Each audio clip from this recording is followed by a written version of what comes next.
So we were studying Isha Upanishad. Towards the end, we are at the last section.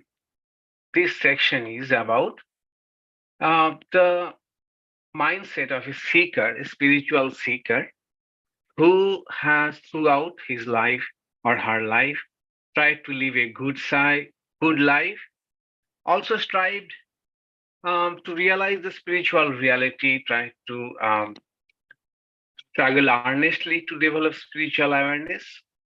And now the time has come for to depart from this world. So, what is the state of mind of such spiritual seeker? And as we have noted, these last four verses are also prayer of a spiritual seeker of Vedic age at the time of death. And in that age, to put it in context, in that age, people used to worship sun, sun as a symbol of the all-pervasive spirit, which we call Brahma, all-pervading reality, all-pervading spirit.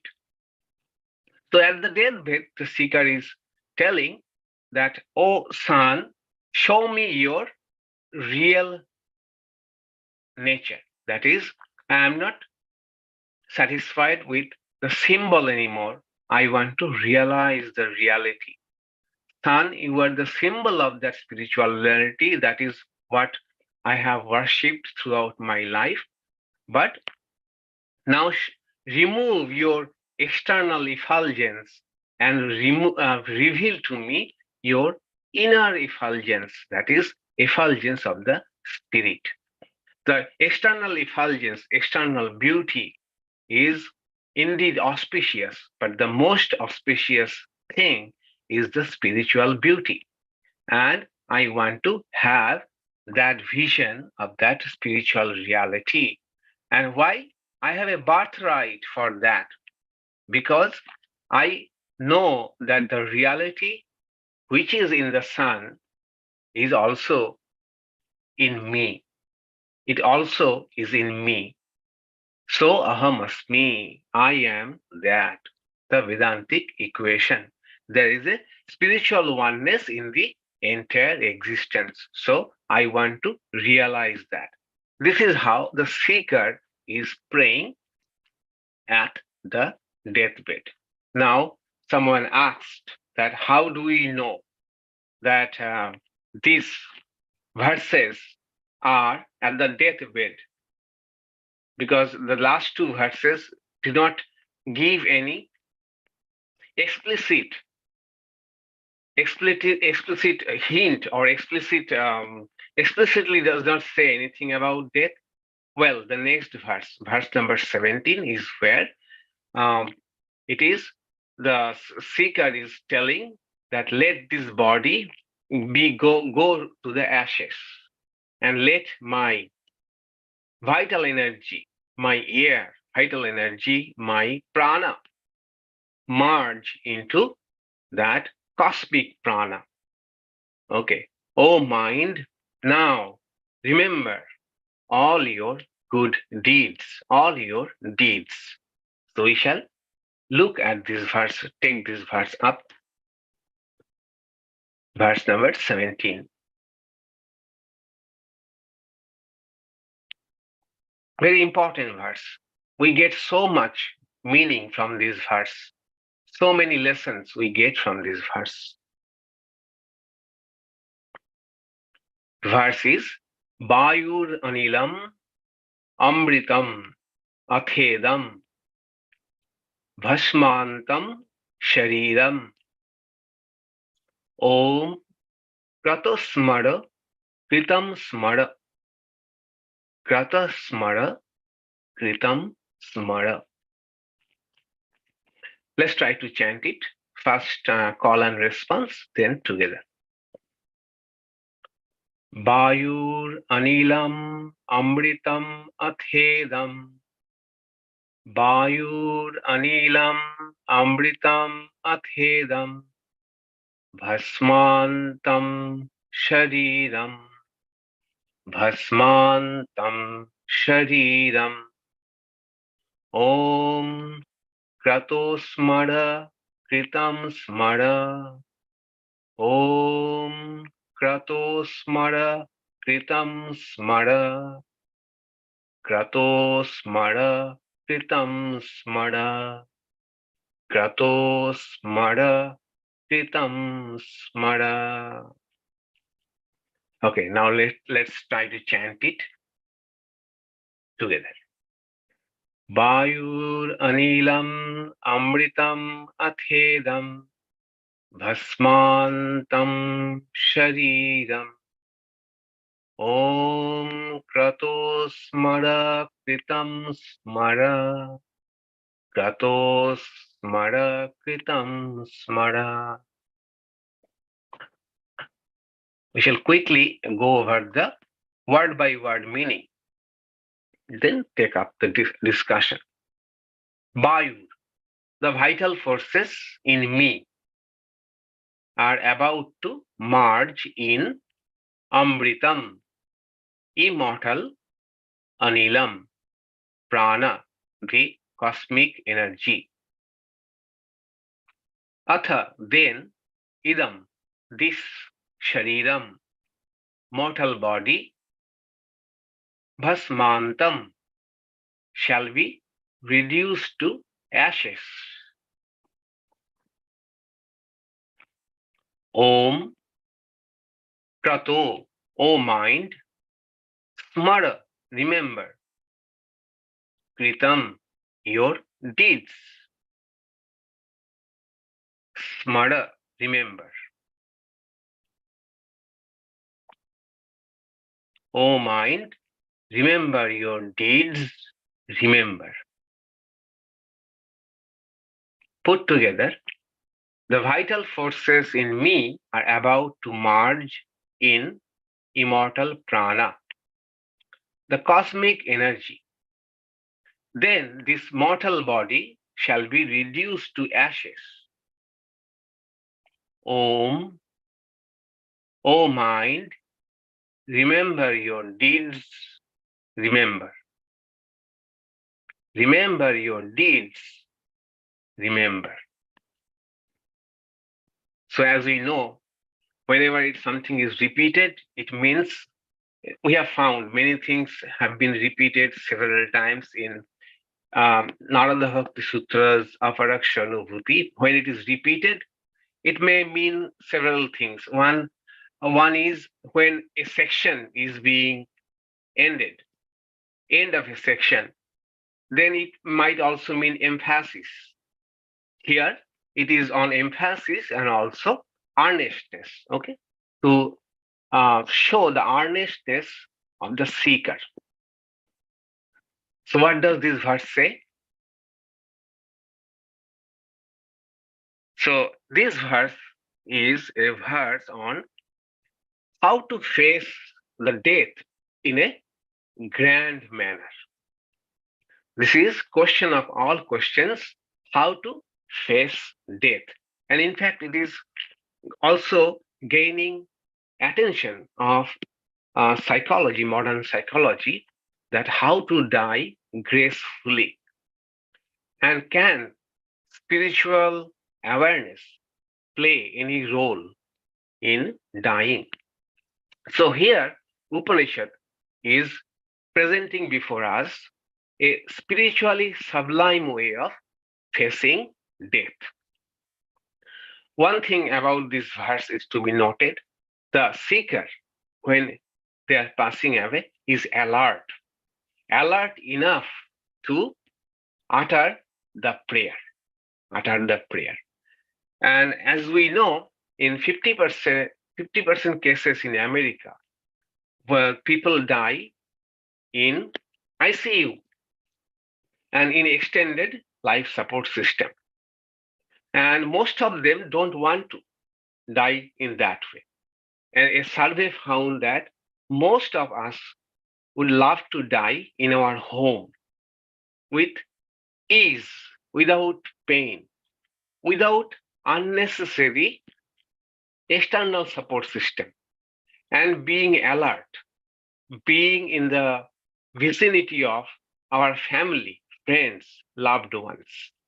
But such is the situation now that many people are not even alert when dying. So, in contrast, this verse is for a seeker who is alert, totally alert, that they know this is the end. Okay. How, what the prayer of this person is. First, about the body. Okay. And this prayer also shows that the vision, the Indian spiritual tradition says that human being is not only this physical body. Okay, there are several dimensions of our personality.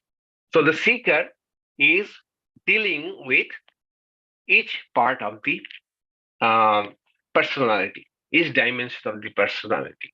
First is this body. Let the body be reduced to ashes.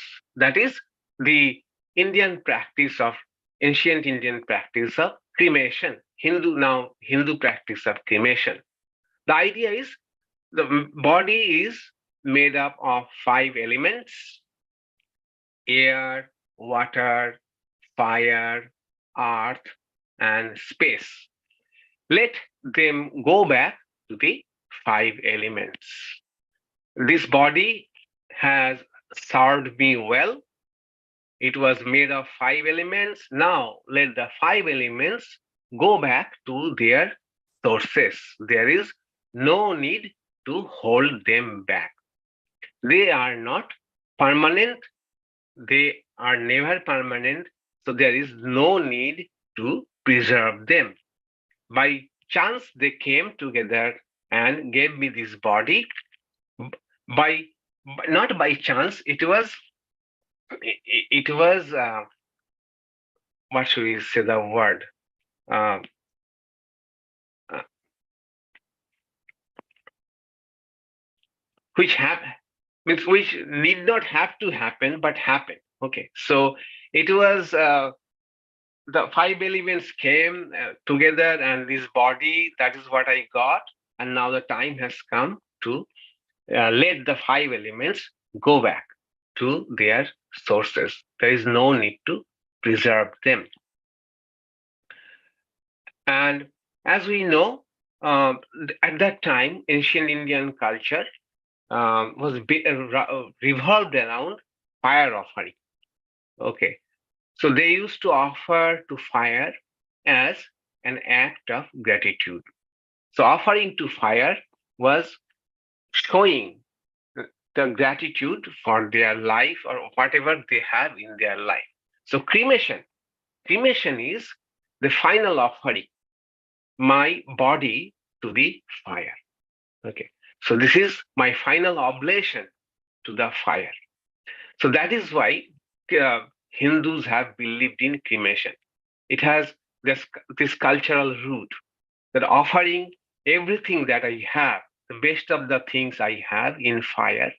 So the last thing that I am offering is my body to the fire. The reason the five elements now should go back to this uh, where they came from.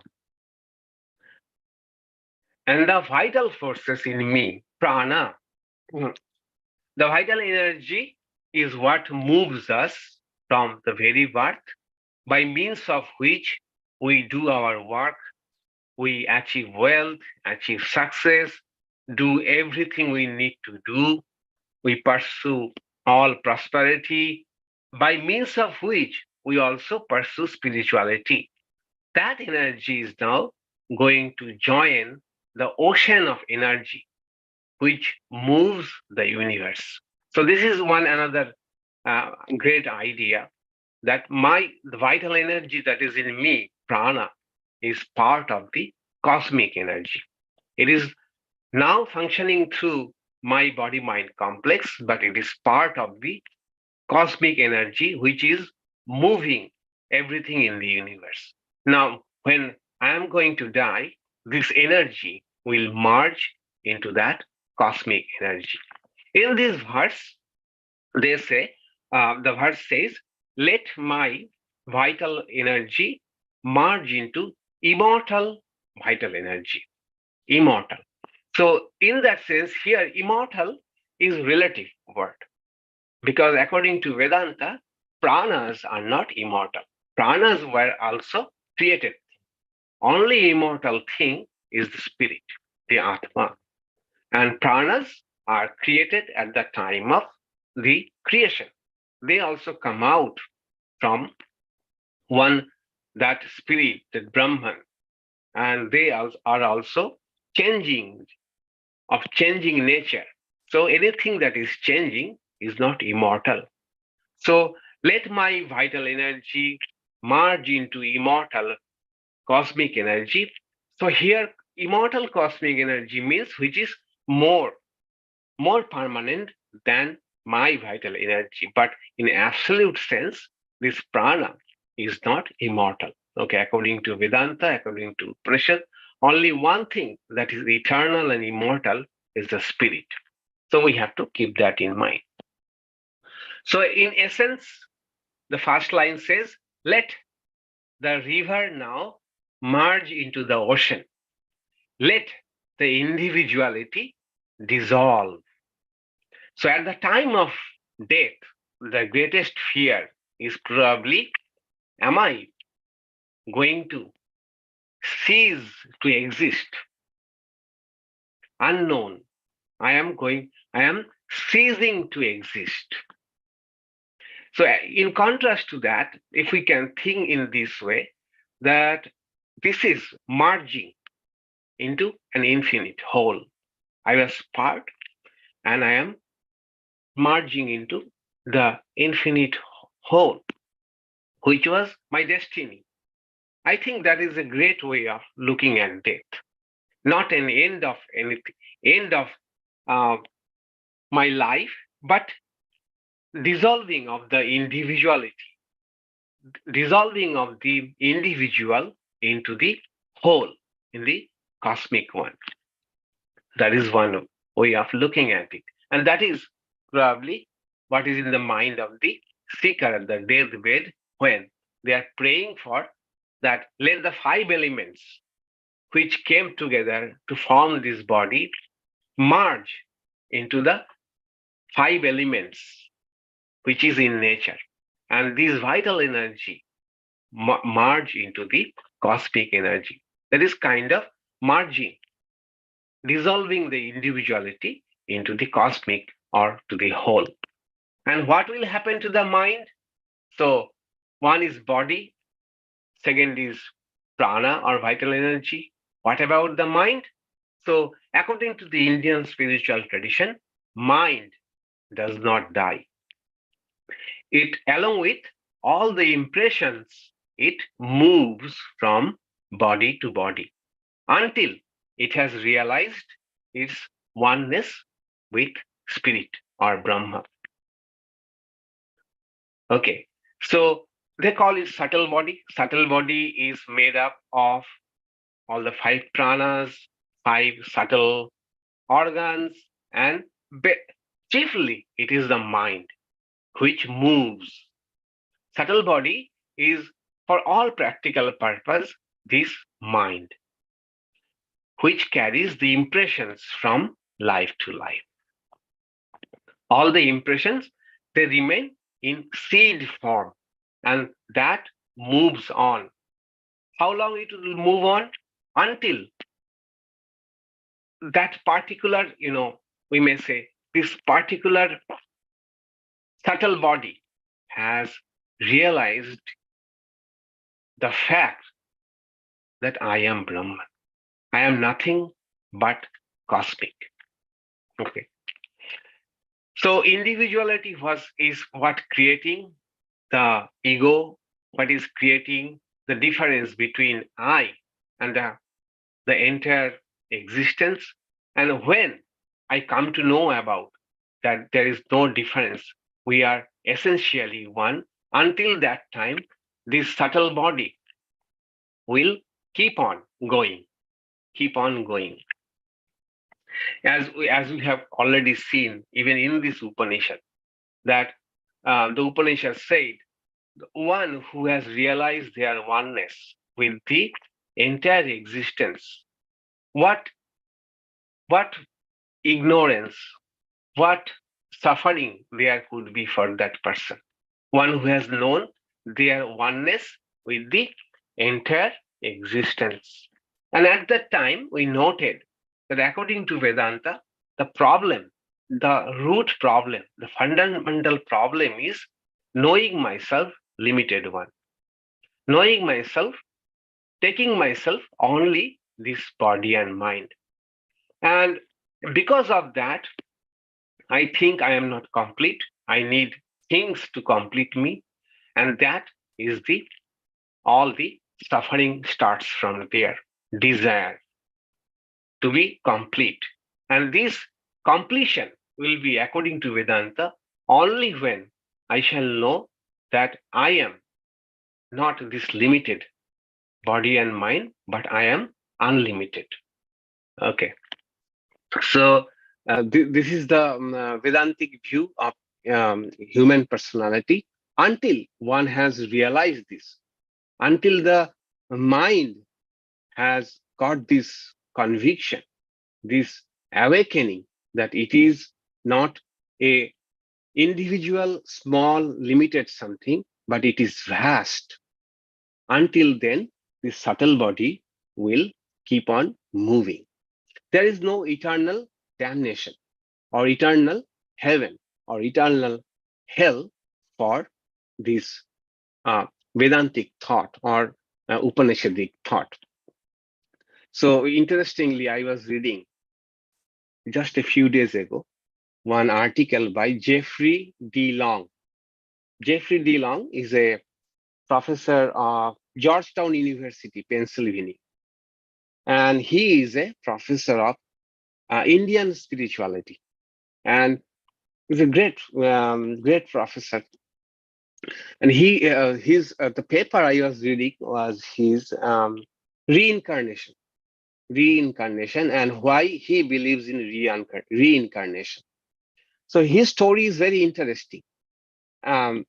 He gives many lectures, and actually he is a initiated disciple of our tradition. He is a disciple of Swami Ishadhyanananda, Boston, and he officially became Hindu. He officially became Hindu. He went to India, and in fact, a few years ago, the Hindu Association of India, America, HAF, they conferred him the Best Hindu Award. Anyway, Jeffrey D. Long, he said, he narrates in this that he was in a Protestant family, raised in a Protestant family, and at the age of 14, his father died accidentally, and it left him devastated. Left him devastated at the age of 14.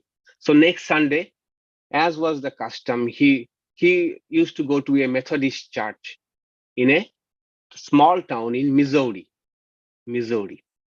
So he went to the church, and after coming out of the church, there was a flea market, right? Flea market where used books, used goods are sold.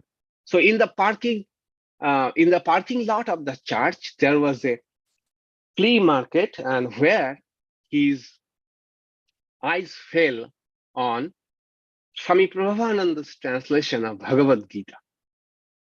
And he just took that book, opened it, and the first verse that his eyes fell was Bhagavad Gita's second chapter, that there was there was no time when I did not exist or you did not exist.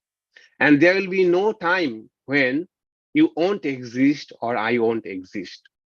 As we cast aside our used garments and take up new garments, so also the soul, the subtle body, the jiva, after having done with this present body, takes up a new body. This verse and the translation kind of shook him up, was mind-blowing to him. that he says a permanent transformation happened in that parking lot of that church. Okay, that the death is not end to it. And then on, he became interested in Indian spiritual traditions. He studied seriously and he did academic studies, degrees, and now he teaches it. He's a one of the foremost Indologists or Indian academicians of Indian spiritual ideas. He writes a lot. So, what will happen to the mind? Mind won't die. So, the seeker is remembering this, that mind won't die. The seeker is admonishing their own mind. O mind, remember your deeds, remember. That is, O mind, think of good thoughts. Fill the mind with positive thoughts, not negative ones. Especially negative ones, I believe, negative thoughts that might come at the time of death is regrets. Regrets, I think. Regrets will be probably the uh, one of the things that will surface in our mind at the time of death. So that's why the Upanishad previously hinted upon that live a life to the fullest so that you don't have any regret. Okay. What was the secret of living fullest?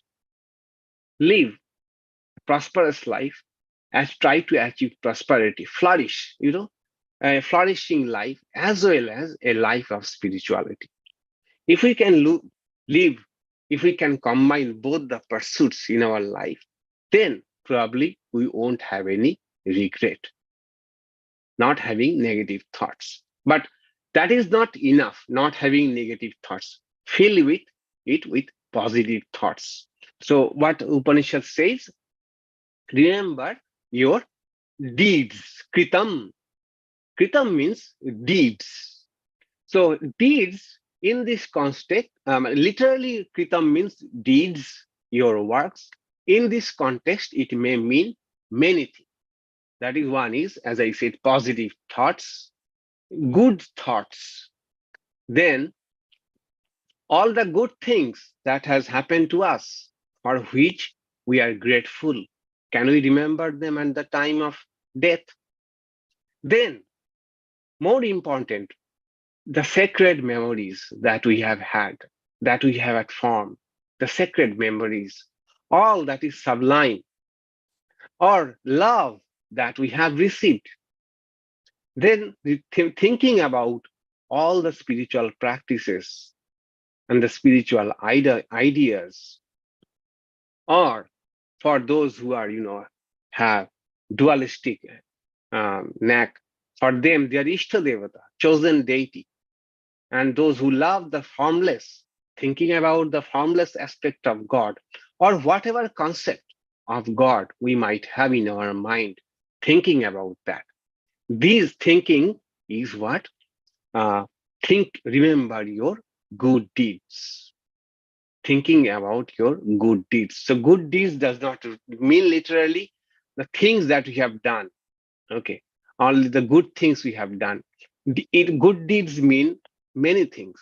That is, first of all, that things for which we are grateful. Then love that we received and we could also give. Then all the sacred memories or spiritual practices, holy association in, in the context of spirituality, the holy associations we had.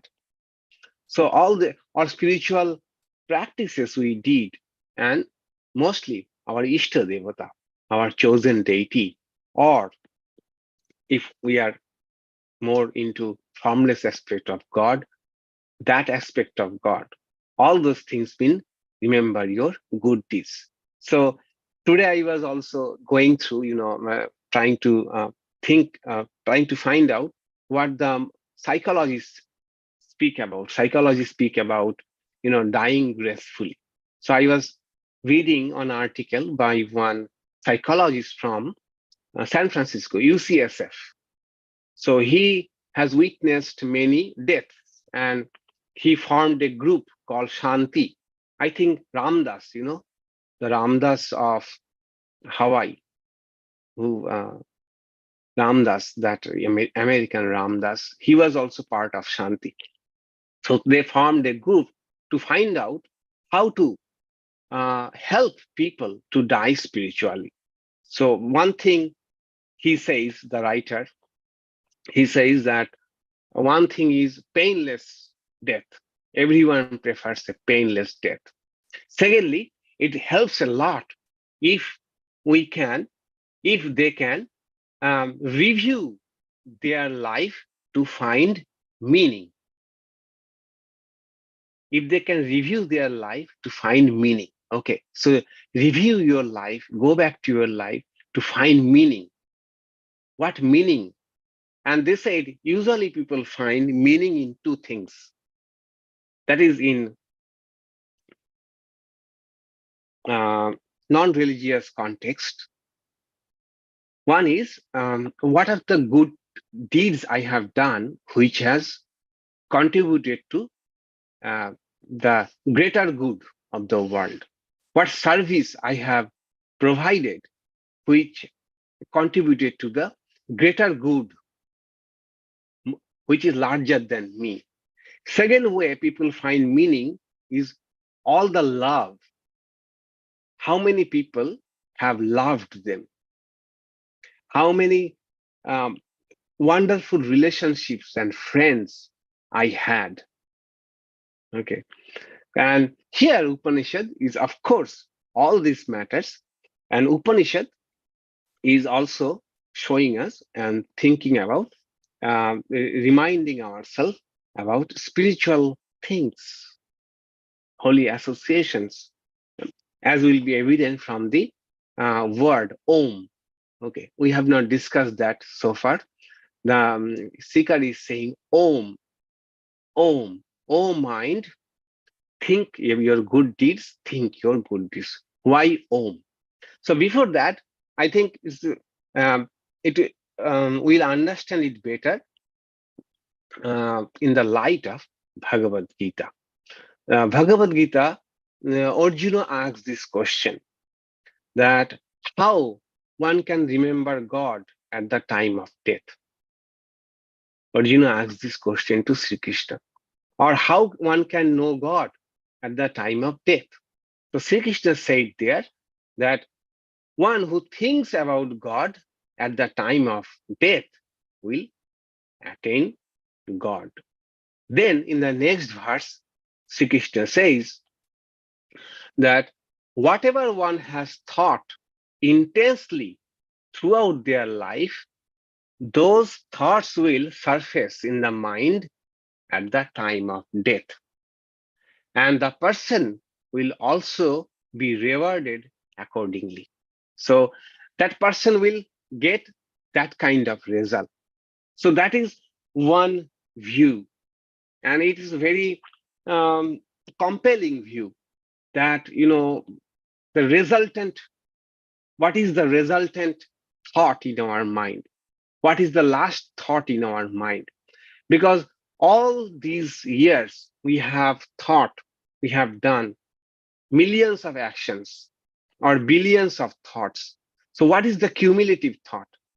Or in the terms of physics, what is the resultant force of all these thoughts?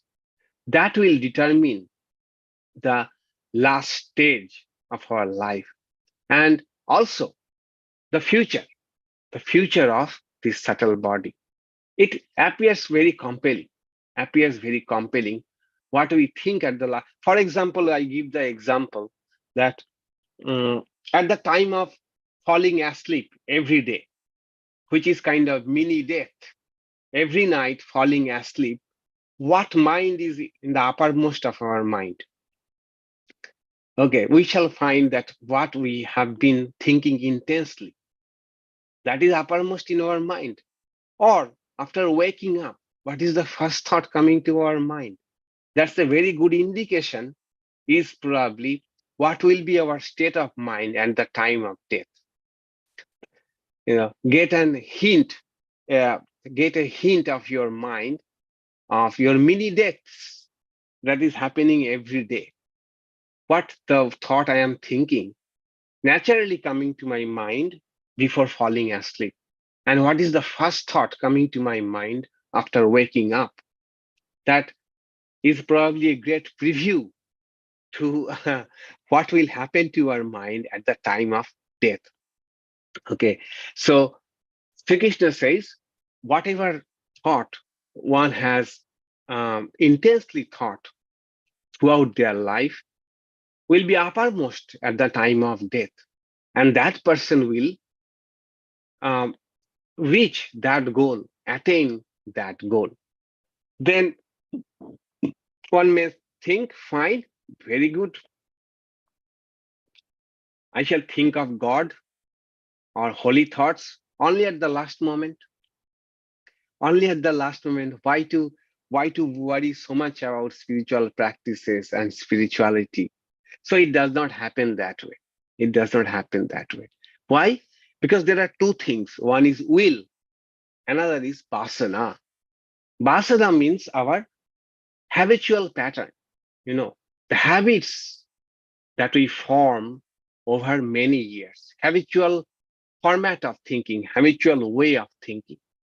So, will many times cannot win over habits. Even when we are fully alert, fully healthy, many a times we want something, but our subconscious mind make us do something. Okay, we want to sleep early, wake up early, but habit has become. For I'm just giving an example that, well, let me watch little bit of TV, television, or say YouTube or whatever, and again doing the same mistake again and again. So although I have will, but habitual pattern of thinking, of doing, sometimes win over will. So at the last moment, there is no guarantee. Even if I try to think of holy thoughts, positive thoughts, sacred things, I don't know, because it will be determined by what we have done throughout our life. So one Indian yogi said, if you don't invite God at your summer month, God won't be present in your winter month or spring months. you, yes, something like that. If you don't make God your summer guest, God won't be there in at as your winter guest, something like that. So it means it's a lifelong practice, lifelong practice. So what happens through lifelong practice is this habit or this repetitive practice of thinking of holy thoughts, sacred thoughts, or practicing gratefulness, thinking about love, and all other sublime thoughts. If we do these things repeatedly, they go to our subconscious level. They become our second nature, second nature. So what happens at the time of death, those good thoughts will surface from deep within us, deep within us. So, the prayer is remember all the good deeds. That means we have to do good deeds. We have to do more spiritual practices. We have to dwell on more spiritual things or sublime things. Sri Ramakrishna said that, a frugal person, a miser who throughout their life had been too much on saving money, how to save money. At the deathbed, that person will cry out, reduce the lamp. It is, it is, it is burning too much of fuel, too much of fuel. Okay. So that shows the what kind of life we have led. So at that moment, even if we try, to think of God, it won't come naturally if we have not practiced it, if we have not made it a daily habit. So that is sada sadbhavit, the sada tadbhava bhavita. That is the word Sri Krishna used. That if you think it intensely, if your devotion goes to your subconscious mind, then these thoughts will automatically surface at the time of death. And the aspirant says Om. Om. That also has a reference to the Bhagavad Gita. Sri Krishna says that one who gives up their life, their body, by uttering Om, they reach the highest. So Om here is a symbol of Brahman. It does not have to be Om. Whatever symbol of God we have believed in, suppose some of us have mantras to which is symbol of God. So at the time of death, we should chant that mantra, think about the signifier of the mantra. The mantra is the symbol of the reality.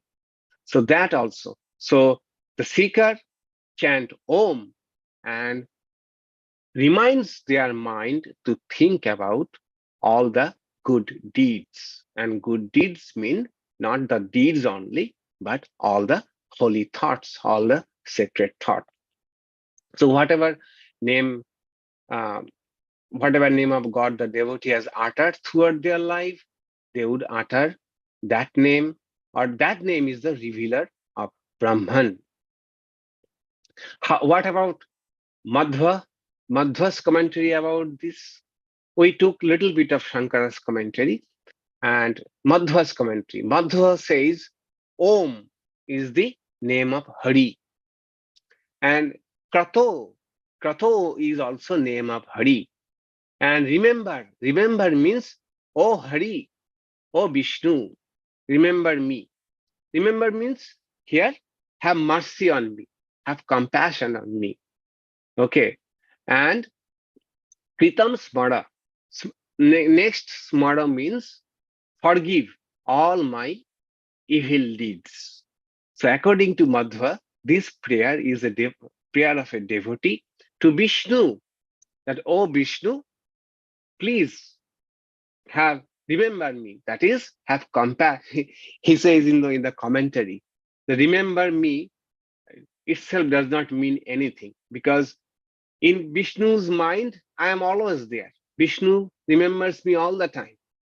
Okay, so here remember me means, oh Vishnu, have compassion on me. Have compassion on me, and also pardon all my deeds, all my good deeds, evil deeds, pardon, forgive all of them, and let me take to your embrace. According to Madhva, the dualistic interpretation of this verse is like this. So what we get? What we get is summary. What to do at the time of death? Three things we find. One is fill the mind with positive thoughts. Fill the mind with positive thoughts. And that will depend upon lifelong practice of cultivating positive thoughts. Plus, living a fullest life of flourishing and spiritual pursuit. Number two, remember the good things, the sacred memories, holy association, love, spiritual ideals. Number three, utter, if possible, the name of God, whether it is Om or any other chosen name of God, whatever you have, if you can, utter that name. Three lessons of how to face death in a grand manner. Number one, try to fill your mind with positive thoughts, and that depends upon lifelong practice. It won't come if we have not tried to live that kind of life. Number two, try to review or relive the positive memories. positive memories, holy associations, all that was worthwhile, sublime. Number three, if you can, chant Om or the name of God, whatever you have lived. The next verse will be a prayer for a happy journey. Okay, the seeker is praying for a happy journey after death. We shall see. There will come a concept of two types of journey. One journey, I say, one return journey, another um, one-way journey. One-way journey. One return journey and another is one-way journey. So we shall look up into that Vedantic concepts of um, what might happen to a person after death. Three possibilities of after post-mortem, three possibilities of the soul. Okay. So it is called in philosophy soteriology, probably soteriology. What happens to the soul after death? We shall see that. That is very interesting to know. Three possible, uh, three possible journeys, three possible goals, or three possible journeys, three possibilities of the soul after death. We shall take that up in the next verse, which will be the last verse. Okay. And incidentally, these last four verses are still now chanted by people at deathbed. These last four verses.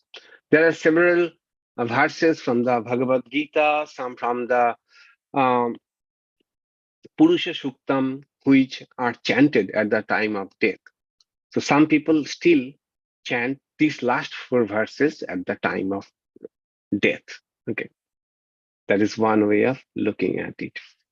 Any question? Okay, let me see.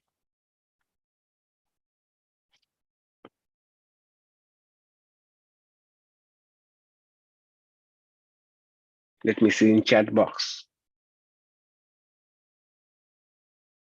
No, he is not Stuart Mars. That is why we say prayers at 9 before falling asleep. Yeah, exactly, exactly. That is one way of looking at it. That they say before falling asleep, even for a while, think holy thoughts. Okay, those who have mantras chant mantras a few times, and after waking up, the first thing try to think of holy things, either chant mantra or look at the divine images or photos you might have. In fact, I am not taking name. One of the greatest, one of the greatest exponents of non-dualism in our present time. So some time ago, we shared a room with that person. So we slept tonight together in two beds in the same room.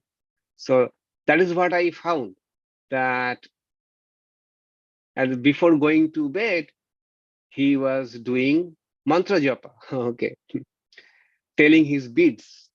And after waking up, the first thing I saw was telling his beads, mantra. He was doing mantra. So it means that is his main spiritual practice. Although in publicly, he is a great exponent of non-dualism, in privately, he what he relies upon is mantra, japa.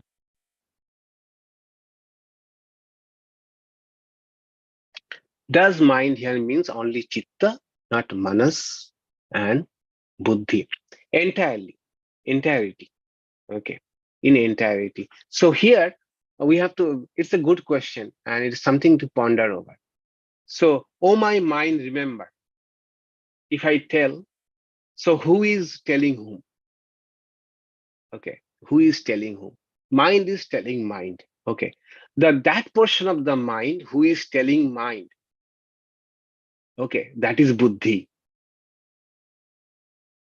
Buddhi, the discerning factor, that is trying to remind the mind, oh mind, think about mind. And chitta means here, chitta is in always referred to mind, which is the repository of all the impressions. In other words, memories. So it's a very good thing you brought out. It appears to me the intellect telling the mind, search the memories. All the three are together, also mind. Okay. Intellect portion is telling mind per se that review the memories and bring back the good memories. Okay. It's a good way of looking at it. Yes, what about those who die in accidents or are in coma? We don't know. Actually, we don't.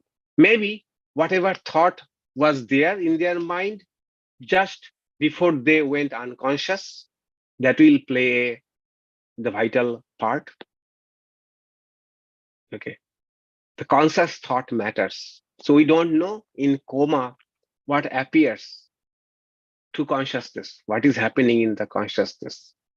So probably when they are alert, totally aware, whatever thought was uppermost in their mind, that will decide what kind of result they will get.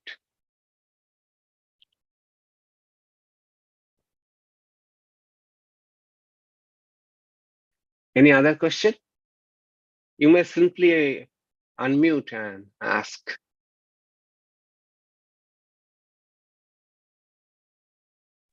Hi, Swamiji. One question is, what about the fear of death? Does that, like, if you know that your death is about to happen, you're just, I guess, I feel like so many people are afraid. Yeah, that's true. And that is why these practices are important. These practices will um, give us a conviction that death is not the end of everything. In fact, that is one of the greatest roles of spirituality. Greatest roles of spirituality. You start to have conviction that the death of the body is just a transition. So you don't fear it, as the end of everything. As I said, that Jeffrey DeLong, how this thought that death, physical death, is not end of everything, totally changed his life. So spiritual practices uh, are meant to bring about that kind of change in our mind when we are not afraid of death. Okay, we can face the death as one of the inevitable phenomena of life. Is it okay, Simon? Does it Yeah, make sense? yeah. Like basically by practicing and having Yes, a consistent practice, you start yes, to actually experience that fearlessness. Yeah. yes, yes. We kind of grow as that kind of conviction that it is not something to be afraid of because it is not end of me. Okay. Yeah. Thank you. Uh, how are people around the dying person chanting a mantra repeatedly? Of course, it will have some value.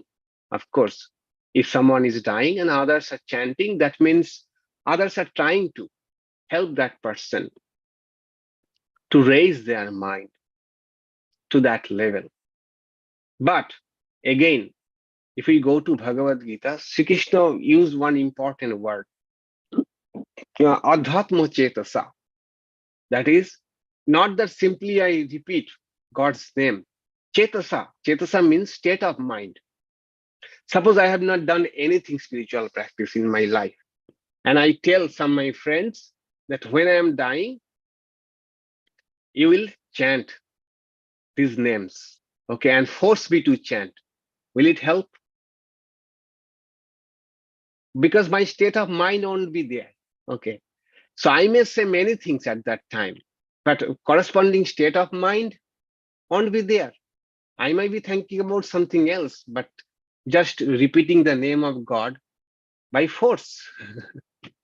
So in that same next verse where Sri Krishna said, those who think whatever the last moment will happen to them, he uses another word, adhatma chetasa. state of the mind also will matter. There is no cheating in that.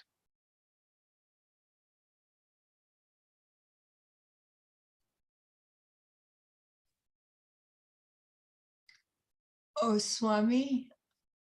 Yes, Betty. What about the death of children, young children? Yes, Are they considered to be innocent up until a certain point? And is there a point to where they're expected, it's considered that they can embark on a spiritual life? Yes, the Vedantic explanation to that will be, we are born to fulfill our spiritual destiny. Okay.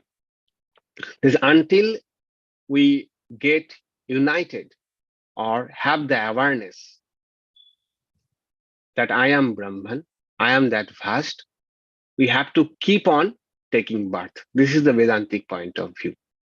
Okay. So in the case of a child, that said subtle body will come back again. Okay. That subtle body will come back again to complete this journey. And which is same for all of us. We shall see in the next class. Okay. Until we have that, we have to come back again and again. This is the Vedantic view. Vedantic view.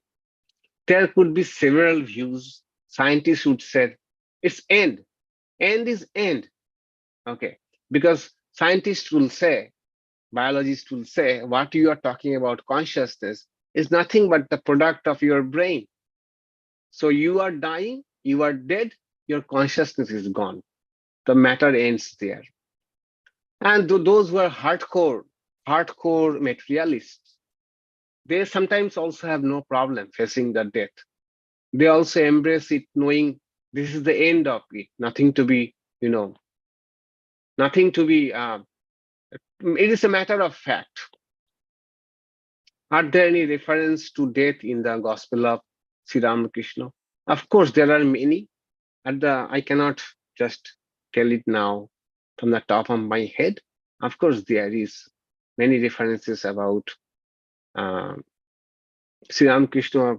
Definitely, I have come across this idea Sri Ramakrishna is telling, that it matters a lot what the person thinks, state of mind at the time of death.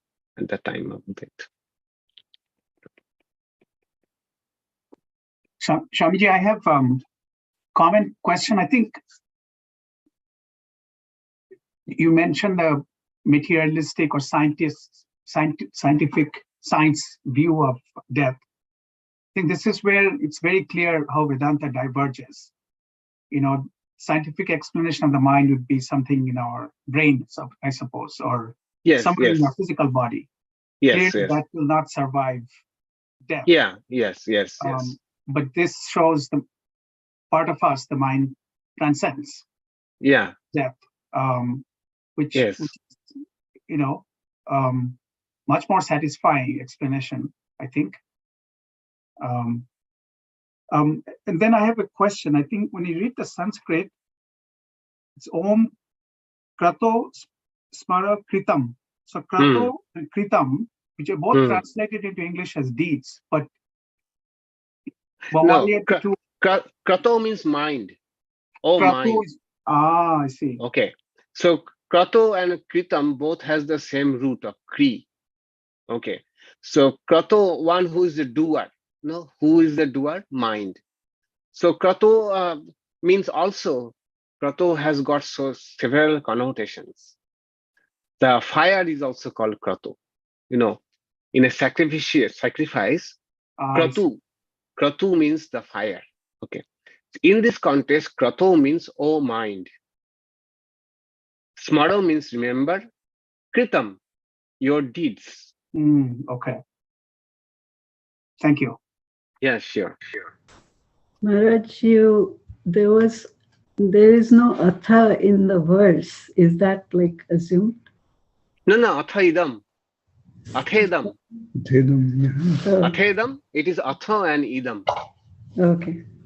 Athedam is a two combination. Atha, now, idam, this, śarīram, Athedam. body. I thought it was abhedam, so that's why I got confused. Oh no, athedam. Athedam. Okay. All right. All right. So we have not done guided meditation for a long time. Let's do it today. Okay. On Om, because the person who is dying will be chanting Om. So let's do a meditation on Om. So we can do a meditation on Om. Okay. We shall do it after 1 minute of break. Huh?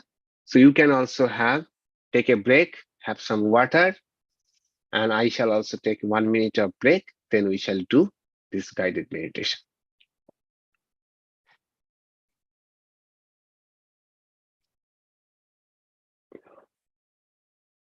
I have to